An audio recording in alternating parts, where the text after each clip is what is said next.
पकड़ के ले आए सभा में, आई उनको लाज नहीं। केस पकड़ के ले आए सभा में, आई उनको लाज नहीं। अंधा राजा सिंहासन पे करता है एतराज नहीं। नंगा नाच देखना चाहवे, आती शर्म लिहाज नहीं। नंगा नाच देखना चाहवे, आती शर्म लिहाज नहीं। मेरी ताकत का अंदाज नहीं, द्रौपदी सती लुगाई। सुनता हो आवाज कहीं मेरे, आजा कृष्ण भाई।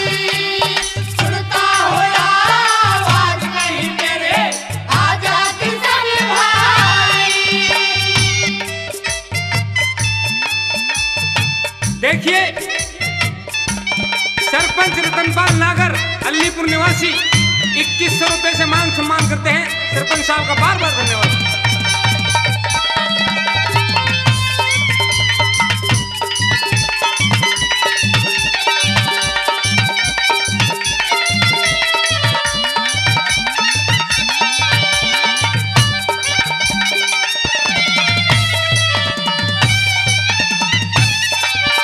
मेरे बगला बन रे दादा भीष्म, विदुर महात्मा ज्ञानी।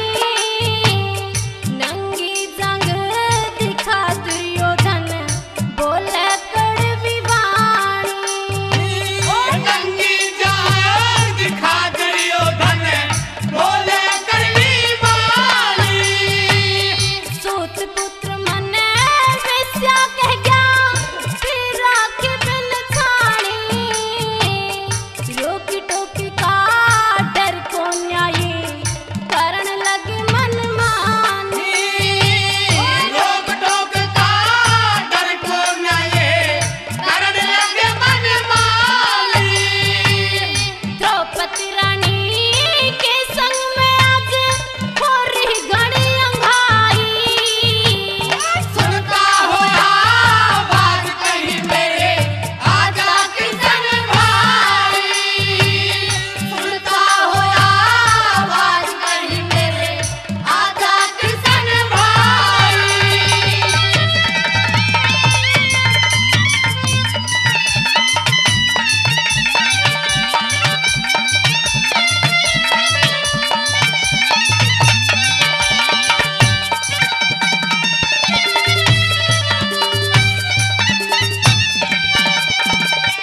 दी मर्यादा तोड़ धर्म ने, बहु दाव पे धर दी।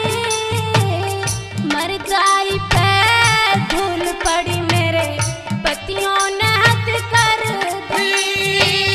मरदाई पे धूल पड़ी मेरे, पतियों ने हद कर दी।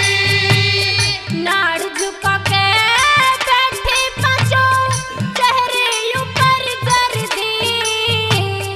इससे बढ़िया रांड भली मेरी, आज आत्मा भर दी।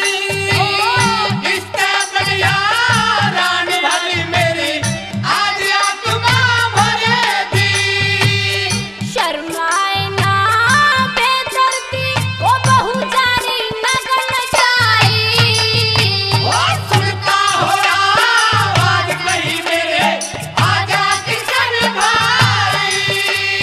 सुनता हो आवाज कहीं मेरे, आजा कृष्ण भाई।